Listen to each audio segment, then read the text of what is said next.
Hello everyone, मैं नीलम तिवारी आप सभी का मैग्नेट ब्रेन्स में बहुत बहुत स्वागत करती हूँ। मैग्नेट ब्रेन्स एक ऐसा चैनल है जहाँ पर आपको किंडरगार्टन से लेकर 12th क्लास तक का सारा स्टडी मटेरियल बिल्कुल फ्री अवेलेबल करवाया जाता है। तो जैसा कि अब हमने स्वर संधि अपनी पढ़ ली है अपने व्याकरण में, क्लास 9th की सबसे पहले हमने व्याकरण में पहला टॉपिक संधि को उठाया, उसमें भी हमने स्वर संधि के आपके 7 भेदों को पढ़ा दिया। अब हम चलते हैं, स्वर संधि जब हमारी पूरी हो गई है तो अब हम चलते हैं अपनी व्यंजन संधि पर। ठीक है, व्यंजन संधि में भी आपको जो क्लास 9th में कक्षा 9 में आपको 2 तरह की संधि, 2 प्रकार आएंगे सिर्फ। ठीक है, होते तो कम से कम 12 से 15 तक प्रकार हैं, लेकिन आपकी जो 9th क्लास में है केवल 2 चीज़ें पूछी गई हैं। 2 तरह की संधियों के प्रकार पूछे गए हैं व्यंजन में। कि पहला प्रकार उन्होंने कहा है कि वर्ग के प्रथम वर्ण से वर्ग के प्रथम वर्ण का तृतीय वर्ण में परिवर्तनम। ठीक है, जब हमारा, अब आपको हम ये चीज बताएं, कोई भी व्यंजन वर्ग अपने कितने होते हैं? 5 होते हैं। क, च, ट, त, प। वर्ग का क्या अक्षर हुआ, क्या मतलब हुआ? जैसे क की लाइन पूरी, क में इंगा तक, क, ख, ग, घ, इंगा, 5 अक्षर हो गए। अब आ जाइए च वर्ग पे, यानी च की पूरी लाइन, च, छ, ज, झ, य। ठीक है, अब आ गए ट पे, ट वर्ग में ऐसे ट, ठ, ड, ढ, ण, फिर ता, फ, ता, थ, दा, ध, न, फिर पा, फ, बा, भ, म। ऐसे हमारे 5 वर्ग होते हैं। कौन कौन से होते हैं? कहते हैं कचट तप। कचट तप से याद रख लीजिए, 5 वर्ग होते हैं और पांचों में भी 5-5 अक्षर होते हैं 5-5 अक्षर। अब इन 5-5 अक्षरों में इनकी नंबरिंग भी होती है। जैसे क पहले नंबर पे होता है, ख दूसरे स्थान पे होता है, ग तीसरे स्थान पर होता है, घ चौथे स्थान पे होता है और इंग 5वें स्थान पे होता है। ऐसे हर एक का अपना स्थान निर्धारित है। ऐसा नहीं होगा कि क चौथे स्थान पे पहुंच जाए, कभी मन हुआ तो ग को हम पहले स्थान पे रख दें, ऐसा तो नहीं होगा। क्रम से ही सारी चीजें ले गई हुई हैं। तो हर एक का देखिए कितने कितने अक्षर हैं हर वर्ग में? 1 2 3 4 5। ठीक है, तो आपकी जो ये संधि कह रही है वो ये कह रही है कि वर्ग का प्रथम अक्षर उसी के तीसरे अक्षर में परिवर्तित हो जाए। वर्ग का प्रथम अक्षर कौन सा? क, च, ट, त, प अपने ही वर्ग के तीसरे स्थान पे, तो कहें च, छ, ज तीसरे स्थान पे आता है। ट वर्ग में ट, ठ, ड तीसरे स्थान पे आता है। ता वर्ग में त, थ, द तीसरे स्थान पे आता है और प में प, फ, ब तीसरे स्थान पे होता है। अर्थात आपकी जो संधि आपकी पूछी जा रही है व्यंजन संधि, वो कह रही है कि पहले वर्ण को वर्ग के, हर वर्ग के 5 वर्ग होते हैं आपके व्यंजन, आपकी जो वर्णमाला होती है व्यंजन वर्णमाला, उसमें कितने होते हैं? बोले 5 वर्ग होते हैं। और 5 वर्ग के पहले अक्षर को, यानी फर्स्ट नंबर को 3rd में चेंज कर दो, पहले अक्षर को तीसरे अक्षर में परिवर्तित कर दो। ये आपको एक उसमें क्या दिया है? एक टॉपिक दिया है। हमने आपको ये नहीं कह रहे कि प्रकार दिया, क्यों नहीं बताया, ऐसा क्यों नहीं बोला हमने कि आपको एक प्रकार बताया है? क्योंकि ये जो हमारा एक जो आपको ये टॉपिक है वो किसका उदाहरण है, किसका टॉपिक है? जशत्व संधि का है। ठीक है, किसका है? जशत्व संधि का एक बीच का टॉपिक है ये मान लीजिए जशत्व संधि का पहला टॉपिक है। क्योंकि जशत्व जो संधि होती है वो ना कि केवल पहले अक्षर को परिवर्तित करती है, जशत्व संधि पहले के अलावा जो 4 अक्षर आते हैं, 1 2 3 4, ये इन चारों वर्णों को ही तीसरे में परिवर्तित कर देती है। यानी क वर्ग के कोई भी 4 अक्षर आ जाएं, क, ख, ग, घ, और उनके बाद यदि कोई स्वर या व्यंजन अक्षर लिखा हुआ है तो इन चारों वर्णों को ग में ही परिवर्तित होना पड़ेगा। ये जशत्व संधि कहती है। च वर्ग के चारों अक्षर च, छ, ज, झ, इनमें से कोई भी अक्षर लिखा हुआ हो और उसके बाद यदि हमारा कोई स्वर या व्यंजन होगा, स्वर या व्यंजन वर्ण लिखा होगा, उससे दूसरे की शुरू हो रही होगी, तो हमारा का गा में परिवर्तित हो जाएगा, ख वो भी गा में परिवर्तित हो जाएगा, ग तो फिर गा में हो ही जाएगा, घ हमारा गा में परिवर्तित। यानी पहले से लेके चौथे तक के अक्षर, हर वर्ग के चारों ही अक्षर तीसरे में परिवर्तित हो जाते हैं। ठीक है, और उनके साथ साथ जो ह होता है वो भी गा में परिवर्तित हो जाता है, श जा में परिवर्तित होता है, श डा में परिवर्तित होता है, और स, इन चारों का भी थोड़ा सा एक नियम है, वो हम आपको अभी समझाएंगे। ठीक है, अभी इतना समझ में आ गया कि जशत्व संधि क्या करती है। जशत्व संधि हमारी ना कि अकेले पहले, यहाँ पे तो एक बता दिया कि पहले अक्षर को तीसरे में परिवर्तित करो, उसका क्या नियम है। लेकिन हम अगर जशत्व संधि की बात करें तो जशत्व ना कि सिर्फ अकेले पहले वाले को, वो तो दूसरे को, तीसरे को, चौथे को। भाई तीसरा वर्ण बनता कैसे है, तीसरा जश हो जाना, यानी संधि जब हो और वहां पे जश हो जाए तो वही हमारी जशत्व संधि हो जाती है। अब आप कहोगे जश क्या है, तो जश को अगर समझना है तो चलते हैं हम अपने माहेश्वर सूत्र पे। कहाँ चलते हैं, माहेश्वर सूत्र पे, क्योंकि जैसे हमारी स्वर संधि को अच कहा जाता है, क्योंकि अ से लेके चा तक में हमारे सारे स्वर होते हैं, इसलिए हम स्वर संधि को क्या कहते हैं, अच संधि कहते हैं। क्या कहते हैं, अच संधि। अब ऐसे ही हमारे व्यंजन वर्ण में देखें तो ह से लेके ला तक एक भी स्वर नहीं दिखेगा, यहाँ पे सारे आपको व्यंजन वर्ण मिलेंगे, इसीलिए व्यंजन को हम संस्कृत में हल कहते हैं, क्योंकि ह से लेके ला में तक हमें सारे व्यंजन वर्ण मिल जाते हैं। ठीक है, अब जब हमें यहाँ पे व्यंजन वर्ण मिल रहे हैं, कहाँ पे, हल में, तो अब हमें सारी संधियों की जो तोड़ हैं वो यही मिलने वाले हैं। तो जैसा कि हमने अभी आज अपनी कौन सी संधि पढ़ने वाले हैं, जशत्व संधि। अब जशत्व का मतलब क्या होता है, त्व जो शब्द लगता है वो क्या कहता है, उसका भाव।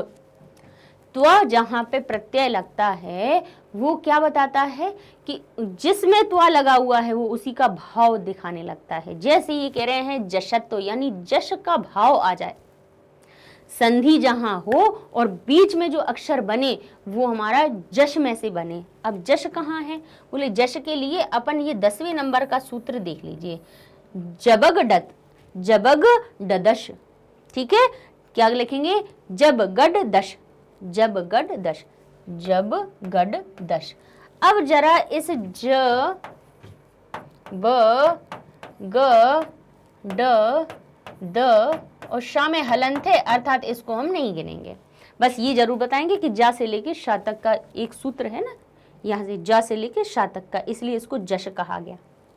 ठीक है, अब क्या कह रहे हैं, वो कह रहे हैं कि जशत्व का भाव आना है, जशत्व का भाव आना है, संधि होगी और जश बनेगा उसमें। अब कैसे जश बनेगा, यानी ये किस वर्ग का, अब अगर हम इसको ही अगर सही क्रम में लिख दें, अगर जैसे हम काखा गाघा की लाइन लिखते हैं, अगर उस क्रम में इन अक्षरों को अगर लगा दें तो बताइए कहाँ कहाँ जाएंगे। का की लाइन का अक्षर तीसरा कौन सा है, ग। चा की लाइन का तीसरा अक्षर कौन सा है, ज। टा की लाइन का कौन सा है, ड। और ता की लाइन का कौन सा है, कहेंगे द। और पा की लाइन का कौन सा है, ब। ठीक है, अर्थात जब संधि हो और उसमें क्या हो जाए, इस जश का भाव आ जाए, यानी तीसरे अक्षर में परिवर्तन हो जाए, जो भी हमारे बीच में संधि हो, जिन जिन के बीच में, उनमें परिवर्तन होने के बाद हमारा तीसरा अक्षर बन जाए, थर्ड लेटर आ जाए, तीसरा वर्ण आ जाए, तब हमारी क्या होगी, ये जशत्व संधि होगी। अब जश कहाँ बनता है, इसको समझने के लिए हम एक सूत्र देखते हैं जशत्व संधि का, जो कहता है कि झलाम जशो अंते। ठीक है, झलाम जशंते, झलाम जशो अंते जो हमारी होती है वो क्या कहती है, झल के बाद कोई भी स्वर या व्यंजन आए तो उसका जश हो जाए। झल के बाद कोई भी स्वर व्यंजन आ जाए, भाई ये मान लो कि कुछ भी आ जाए, ऐसा समझ लो। झल के बाद कोई भी स्वर या व्यंजन आ जाए तो उसका जश हो जाए। अब झल को समझने के लिए हमें यहाँ ढूंढना पड़ेगा कि झ कहाँ है, बोले झ यहाँ है। और कहेंगे ला कहाँ है, तो कह रहे ला यहाँ पे है। तो कह रहे बस ये 3 ऊपर के सूत्र छोड़ दो तो बाकी सब अक्षर तो झल में ही आ गए। भाई तो झल में कौन कौन से हैं, तो देखो क मिला। यहाँ से देखिए पहले श देख लेते हैं, तीनों सा मिल गए हैं। चलो ठीक है, तीनों श हम यहाँ लिख लेते हैं, श श और स, तीनों श यहाँ लिख दी। और क्या है, ह। ठीक है, ये तो मिल गया। आगे और झल में क्या क्या है, चलो ये हो गए और ये सब हो गए, निपट गए।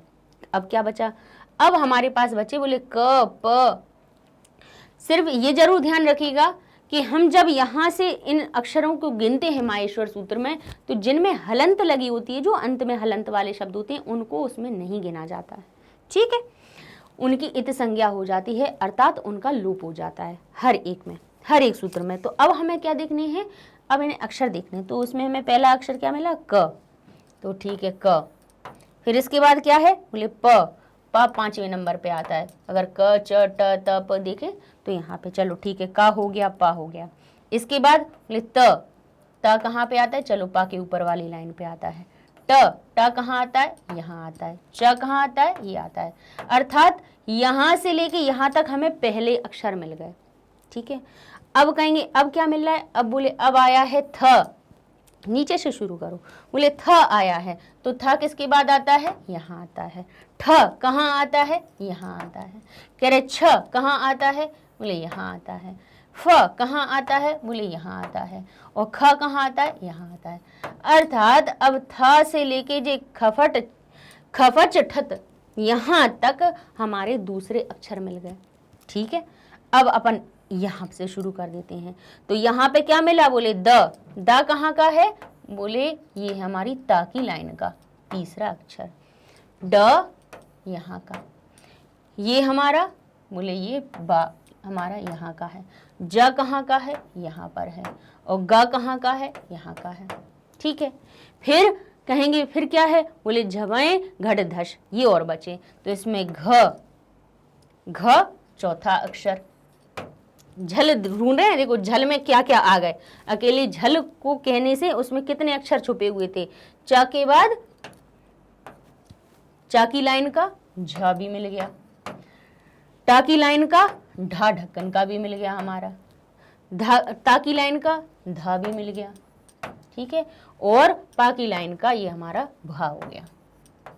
ठीक है, तो अगर अब हम झल हमने ये कह दिया आपको, और इतना अगर ना ढूंढ के हम आपसे केवल इतनी बात कह देते कि झल के अंदर आते हैं 1 2 3 4, तो भी बात चलेगी, तो भी समझ में आ जाएगा। 1 2 3 4 से अब समझ जाओगे कि 1 यानी पहला, दूसरा, तीसरा, चौथा, इन पांचों वर्ग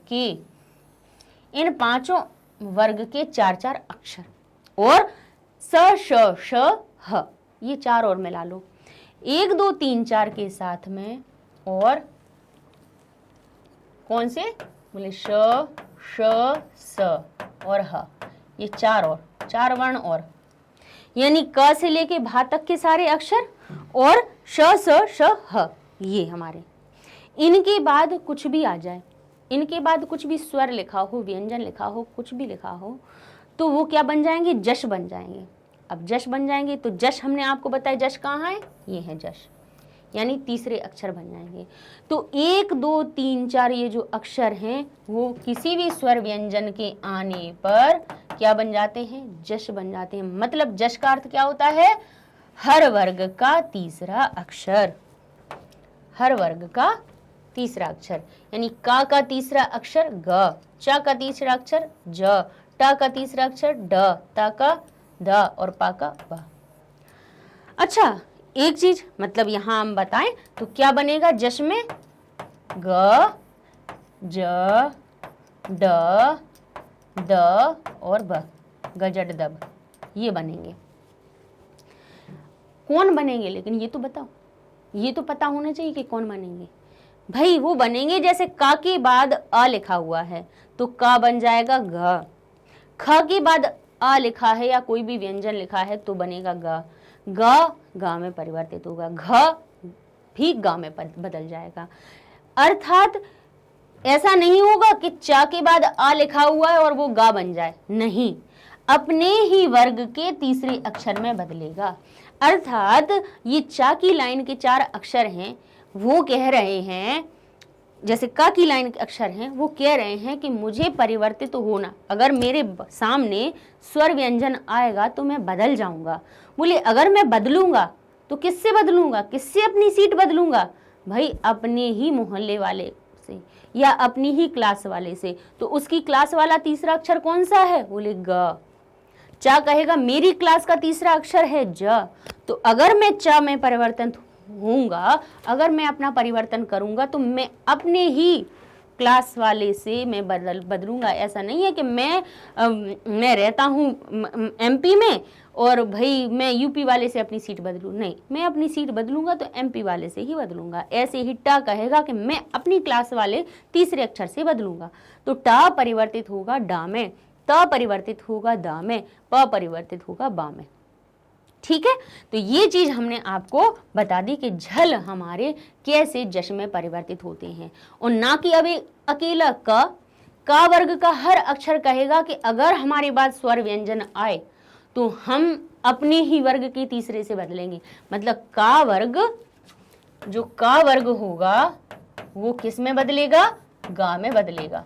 अकेला का ही नहीं, का वर्ग के हम 4 अक्षरों की बात करें। 5वां छोड़ दो, बस 5वां अंतिम छोड़ दिया है हमने, ध्यान करना, अंतिम अक्षर छोड़ दिया है, सिर्फ अंतिम अक्षर को छोड़ दो तो बाकी के जितने, यहाँ देखो, यहाँ ये है वरट और ये 5वें अक्षर यानी णा म न, ये 5वें अक्षर हो गए। इनको छोड़ दो तो बाकी जितना सब कुछ बचा वो सब हमारे किसमें? झल में ही आ जाते हैं। तो कहते हैं कि हम होंगे तो किसमें? तीसरे अक्षर में। तो हमारा क गा में परिवर्तित होगा। चा वर्ग अपने किसमें होगा? चा वर्ग के 4 अक्षर किसमें परिवर्तित होंगे? जा में। टा वर्ग के 4 अक्षर किसमें होंगे? डा में। ता वर्ग के सारे किसमें होंगे? हमारे दा में। और पा वर्ग के अक्षर होंगे किसमें? हमारे बा में। अब इसके बाद एक चीज और आती है, ठीक है। अब ये तो ठीक है, अपन ने 4 वर्णों की तो बात कर ली, ठीक है, यहां से लेके यहां तक की बात तो कर ली, जिनमें हमारे 4 अक्षर तो आ गए। अब बचे क्या? बोले श श स ह, ये और बचे हैं। ये 4 किस में बदलेंगे? भाई हो सकता है किसी शब्द का अंत शा से हो रहा हो, किसी शब्द का अंत शा से हो रहा हो, किसी का सा से हो रहा हो या किसी का ह से हो रहा हो, तो इनको किस में बदलें? तो इनको बदलने के लिए एक कहते हैं कि क और ह एक ही जगह से निकलते हैं, कंठ के द्वारा आता है, इसलिए ह भी अगर अंत में होगा तो वो गा में ही बदलेगा। ठीक है, चा कहेगा अगर मैं बदलूंगा, मैं तो जा में बदलूंगा ही, लेकिन मेरा दोस्त ये वाला श होता है, क्योंकि च और शा की ध्वनि एक जगह से निकलती है। अर्थात अगर इस सा से किसी शब्द का अंत हो रहा होगा तो वो जा में परिवर्तित, शा किस में बदल जाएगा? जा में बदल जाएगा। अब कहता है, टा कहता है मेरी दोस्ती तो इस वाले शा से है, मूर्धा वाले से, है ना, टा श दोनों एक ही जगह से निकलते हैं, तो कहते हैं तो मैं डा में परिवर्तित होऊंगा। अब स कहता है कि मैं भी दांत की ध्वनि से, दंतव्य में भी अक्षर हूं, मैं भी दांत से टकरा के निकल रहा हूं, ता कह रहा है मैं भी टकरा के निकलता हूं, अच्छा हम दोनों भाई भाई, तो सा भी परिवर्तित होगा दा में। ठीक है, तो ये जो 4 अक्षर बचे थे वो भी एक एक अपने दोस्तों के साथ में आ गए। अर्थात ह कहीं पर होगा तो वो गा में बदल जाएगा, श जा में बदल जाएगा, ये वाला श, ये जो श होता है वो हमारा डा में होता है, स हमारा दा में परिवर्तित हो जाएगा। ये हमारे क्या होंगे? परिवर्तन होंगे। अब हम जशत्तु सिंधी में आ जाते हैं। ठीक है, तो क्या लिखा है, क्या करना है? जशत्तु को क्या करना है? बोले झल को जश बनाना है। झल क्या बन जाएंगे? किसी भी स्वर या व्यंजन के आने पर क्या बन जाएंगे? जश बन जाएंगे। अर्थात 1, 2, 3 और 4 और श, स, और ह, ये सभी क्या बन जाएंगे, तीसरे अक्षर बन जाएंगे। बस 1 2 3 4 7 7 ह सब 3 में बदल जाएंगे, तीसरे नंबर पे पहुंच जाएंगे। अब हम देख लेते हैं क्या उदाहरण। तो देखते हैं, लिखा है वाक ईश। अब हम एक और चीज थोड़ी सी और बता दें कि ये हमारा पूरा जशत्व संधि का नियम हुआ। अब उनमें भी आपको केवल उन्होंने एक टॉपिक पूछ दिया, कह दिया कि हमें दूसरे, तीसरे, चौथे और इनसे सा से हमें कोई मतलब नहीं है। हम तो बस ये कह रहे हैं कि ये बताओ कि ये जो पहला अक्षर होता है वो तीसरे में कैसे। झल में भी उन्होंने कह दिया कि हमें तो सिर्फ पहले से अक्षर से मतलब है। पहला अक्षर कहाँ से कहाँ तक मिलता है, बोले पहला अक्षर हमें मिलता है कहाँ से, बोले च से या तक, चैत से। कहाँ से, च ट त क प य, पहला अक्षर यहाँ से यहाँ तक मिलता है। इनको जश कैसे बदलते हैं, तो भाई जशत्व संधि ने सबको बता दिया कि इस तरह से हो जाता है। तो अब देखिए, क के बाद का पहला अक्षर है, का वर्ग का पहला अक्षर है क। अब उसका किससे हो रहा है, किसी स्वर से अंत हो रहा है, तो क अपने ही वर्ग के तृतीय वर्ण ग में परिवर्तित हो जाएगा। तो क क्या बन जाएगा, क बन जाएगा ग, ई उसमें बड़ी ई की मात्रा लग जाएगी, इसमें आके जुड़ेगी तो ये हो जाएगा वागी, और ये बाद का श बाद में लगा देंगे तो कहेंगे वागीशः। अब कहते हैं जगत ईशः, तो त पहला वर्ण है, ता का तीसरा अक्षर कौन सा होता है, त थ द, तो ता बन जाएगा द, वो भी आधा ही निकलेगा। ये जरूर ध्यान करिएगा कि आधा ही निकलेगा, आगे वाले अक्षर में जुड़ जाएगा। तो बोले बड़ी ई लगी हुई है तो दा में बड़ी ई की मात्रा लगा दो तो ये पूरा हो जाएगा, तो कहेंगे जग, जग दा में ई मिली तो बन गया जगदीशः, जगत धन ईश जगदीशः। हमने हिंदी में ये चीजें पढ़ते तो बहुत चले आए, जगत धन ईश जगदीश, वाक धन ईश वागीश, लेकिन ये नहीं पता चला कि ये तीसरा बदला कैसे। तो ये संस्कृत बता रही है कि तीसरा कहाँ से बदलता है, किस नियम से बदलता है, किस सूत्र के द्वारा बदलता है। सुप अंत, तो पा हमारा पहला अक्षर, पा हमारा पहला अक्षर बदलेगा किसमें, अपने ही तीसरे में, क्योंकि इस पहले अक्षर के बाद स्वर आ गया है। स्वर ना होता व्यंजन होता, या हम कह रहे कोई भी अक्षर होता, तो ये जो हमारा जो प है वो अपने ही वर्ग के तीसरे अक्षर अर्थात बा में बदल जाएगा। तो ये बन जाएगा शुभ, और अ इसमें जुड़ेगा तो पूरा बा बन जाएगा, बोले शुभ, और आखिर का अंत और लगा दीजिए तो बन जाएगा सुबंतः। फिर कहते हैं अच, अच लिखा हुआ है और च हमारा किस में बदलेगा, अपने ही तीसरे अक्षर में। कैसे बनेगा, ज, और वो भी आधा, व्यंजन व्यंजन में ही बदलेगा, स्वर युक्त व्यंजन नहीं बनेगा। भाई व्यंजन का अर्थ क्या होता है, जिसमें स्वर ना हो, है ना। और पूर्ण व्यंजन तब बनता है जब उसके अंदर स्वर लग गया हो, यानी आधे का में जब आ जुड़ गया हो तब वो क होता है। तब फिर अगर किसी संधि में अगर ये लिखा होता वाक और ईश, तो पता है फिर क्या होता, तब फिर पता है क्या होता, क्योंकि ये जो क है फिर वो व्यंजन नहीं था, क्योंकि इस क में आ छुपा हुआ था, फिर इसका आ का ई से मेल होता और आ और ई के मेल से ए बन जाता। तो हम क्या लिखते पता है, फिर हम लिखते वाकेश, ऐसे लिखते। लेकिन अभी यहाँ पे क्या लिखा है, वाक, आधा हो गया अर्थात व्यंजन है। अब यहाँ पे कोई हमारे पास व्यंजन नहीं है, तो अब क्या होगा, देखिए हम आपको करके दिखा देते हैं। एक समझ लीजिए क्या लिखा था, जगत, जगत धन ईशः। हमेशा ध्यान करिएगा व्यंजन संधि तब होगी जब एक जगह पे व्यंजन तो होगा ही, है ना। चाहे पहले व्यंजन हो चाहे बाद में व्यंजन हो, कहीं ना कहीं पे व्यंजन का स्वर से या स्वर का व्यंजन से मेल, व्यंजन का व्यंजन से भी मेल हो सकता है, व्यंजन का विसर्ग से भी मेल हो सकता है। तो लेकिन विसर्ग जहाँ आ जाएगा तो विसर्ग तो बहुत अपना स्वाभिमान वाला होता है, वो कहता है मैं, स्वर व्यंजन तो एक दूसरे से स्थान बदल देते हैं, देखिए स्वर स्वर अपनी संधि में रहते हैं, विसर्ग विसर्ग वाली में रहते हैं, लेकिन जो व्यंजन होते हैं वो कहते हैं कि हमारा तो स्वर के बिना काम चलता ही नहीं है। तो स्वर का, तो व्यंजन का स्वर से मेल हो सकता है, स्वर का व्यंजन से हो सकता है, या स्वर व्यंजन का व्यंजन वर्ण से भी मेल हो सकता है, लेकिन एक जगह पे व्यंजन होना जरूरी है, तभी हम उसको व्यंजन संधि कहेंगे।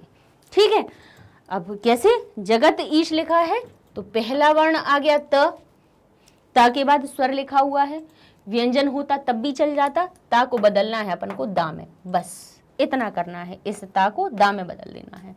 तो क्या बनेगा, जग हम वैसे ही लिख देंगे, जगद, और बाकी का बना क्या, बड़ी ई की मात्रा बाद में है, क्या लगी हुई है, बड़ी ई की मात्रा बाद में लगी हुई है, और ईशः। अभी तो भाई परिवर्तन हुआ, जुड़ा तो कहाँ है, जुड़ा कैसे, तो जुड़ेगा तब जब दा में ई की मात्रा हम लगा देंगे। तो ये क्या बन जाएगा, जगदीशः। ठीक है, ऐसे हमारा ये जशत्व संधि बनी। कहे अच अंत, क्या लिखा है, अच और अंत लिखा है, तो कैसे, च हमारा जा में परिवर्तित हुआ, वो भी आधे में, उसके बाद कौन सा स्वर है, बोले अ है, तो ये जा हमारा हो जाएगा पूरा, तो लिखेंगे अ, फिर जा में आ मिल जाएगा तो हम कहेंगे ज, और बाकी बचा क्या, अंतः, तो कहेंगे अंतः, तो बन जाएगा अजंतः। ठीक है, अब कहते हैं आगे देखिए, कहते हैं दिक अंबर, तो का हमारा बदल जाएगा गा में। ठीक है, और क्या होगा, अब दी हम वैसा का वैसा लिख देंगे, का के स्थान पे गा लिख देंगे। अब गा पूरा कब हुआ, क्योंकि ये जो आ था इसमें जुड़ गया तो इसने इसको पूरा कर दिया, तो यहाँ पे हमारा पूर्ण व्यंजन गा लिख गया। बचा क्या, बरह, तो हमने लिख दिया दिगंबरह। ठीक है, तो ये हमने आपको हर एक उसके बता दिए। और कुछ उदाहरण देख लीजिए, वाक ईश तो वागीश, जगत ईश जगदीश, सुप अंत सुबंत, अच अंत अजंत, दिक अंबर दिगंबर, वाक अर्थ, फिर से देख लीजिए, वाक अर्थ तो का किस में बदलेगा हमारा, गा में, आधे गा में, आधा का आधे गा में ही बदलेगा, व्यंजन की जगह पे व्यंजन ही आएगा, और गा में जब ये अ मिल जाएगा तो ये गा हो जाएगा पूरा, तो हम कहेंगे वा ग थ, तो ये हो गया वा, का की जगह गा बन गया, आ मिल गया तो पूरा बना दिया और लिख दिया वागर्थ। ओके, शट आनन, क्या लिखा है, शट आनन, तो ये ट का क्या बन जाएगा, ड, आधा, और डा में क्या बन जाएगा, मिलेगा बड़े आ की मात्रा, तो क्या बन जाएगा, श ड, बड़े आ की मात्रा, और ननह, तो हो जाएगा श डा ननह। ठीक है, इस प्रकार से ये हमारी क्या हुई, जशत्व संधि का पूरा नियम हो गया। तो जहां पर भी आपको पहला अक्षर दिखेगा वो आपके तृतीय वर्ण में किस सूत्र से होगा, झलाम जशंते से, यानी झल के बाद जब भी कोई स्वर या व्यंजन आ जाए तो वो अपने ही वर्ग के, दूसरे वर्ग के नहीं कि का लिखा है और वो बदल जाए जा में, नहीं बदलेगा, का अपने ही लाइन के, अपने ही वर्ग के, अपने ही क्लास के तीसरे अक्षर से बदल जाएगा, का बदलेगा गा में, चा अपनी ही क्लास के तीसरे अक्षर से बदलेगा तो चा की लाइन का तीसरा अक्षर जा में बदलेगा, हमारा ट अपनी ही लाइन के तीसरे अक्षर डा में बदलेगा, और त हमारी अपनी ही तीसरी लाइन के दा में बदलेगा, और आगे वाला जो स्वर होगा उसमें जुड़ जाएगा। स्वर होगा तो भाई उसकी मात्रा लग जाएगी, और व्यंजन होगा तो कुछ नहीं, आधा का लगा दो, ठीक है, हो जाएगा। तो इस प्रकार से ये हमारी कौन सी, जशत्व संधि हो गई। ठीक है, जिसमें आपको जशत्व नहीं लिखा है, उनने सिर्फ इतना लिख दिया है, जशत्व का भी केवल एक नियम बता दिया, उनने कहा सारे अक्षरों को मत आप सीखो, इतना तो सीख लो कि पहले अक्षर को तीसरे वर्ण में कैसे परिवर्तित करते हैं। ठीक है, तो हमने आपको सूत्र के साथ में इसको समझा दिया। ठीक है, अब आपको क्या करना है, आप अपनी पुस्तक में, अब आपके जो अभ्यास कार्य आएंगे आप देखेंगे, उसमें आपको बहुत सारे उदाहरण मिलेंगे इसके, है ना, जशत्व संधि की, तो देखिएगा कि कहाँ कहाँ पे बीच में तीसरा अक्षर आया हुआ है, वहीं अब आप समझ पाएंगे कि भाई ये तीसरा अक्षर बना कैसे, किस नियम से बना। ठीक है, तो मिलते हैं हम अपने नेक्स्ट वीडियो में, जिसमें कि अब हम आपका एक और जो इसमें टॉपिक दिया हुआ है उसको भी समझेंगे, व्यंजन संधि का मोनुस्वार। ठीक है, तो मिलते हैं नेक्स्ट वीडियो में, तब तक के लिए धन्यवाद।